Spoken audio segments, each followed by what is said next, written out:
সবাই দেখুন আমার প্রেমের জন্য পানিশমেন্ট হচ্ছে। ভাই দেখেন আমি প্রেমের জন্য পানিশমেন্ট পাইছি। রূপ আমাকে পানিশমেন্ট দিছে। ওকে পানিশমেন্ট দেওয়াতে আমাদের মান সম্মানটা যাচ্ছে, সবাই বিষয়টা জেনে যাচ্ছে। তোমার পানিশমেন্ট শেষ, এখন যেতে পারো। তোমার বন্ধু আমাকে বলেছিল এভাবে বিকেল পর্যন্ত কান ধরে দাঁড়িয়ে থাকতে। বন্ধুদের কথা বাদ, আমি বলছি তুমি যাও। প্লিজ আমার সাথে এতটা নিষ্ঠুরতা করো না। তোমার ভালোবাসা তো পাবো না, অন্তত পানিশমেন্টটা তো পেতে দাও। সিন ক্রিয়েট করো না, তুমি এখন যাও। যাবো তো, কিন্তু একটা শর্ত আছে। কি শর্ত? আমাকে শর্ত দিবে তুমি? হ্যাঁ, সব শর্ত তো। তুমি কালকে থেকে ভার্সিটিতে শাড়ি পরে আসতে পারবে, আর ভার্সিটিতে শাড়ি পরে এসে কোনো ছেলেকে ক্রাশ খাওয়ানো চলবে না। আমি শাড়ি পরে আসি ছেলেদের ক্রাশ খাওয়ানোর জন্য?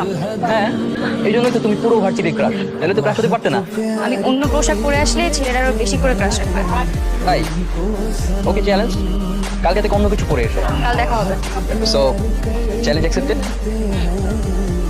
এখন কান ছেড়ে যেতে পারো। সবাই দেখুন আমার প্রেমের জন্য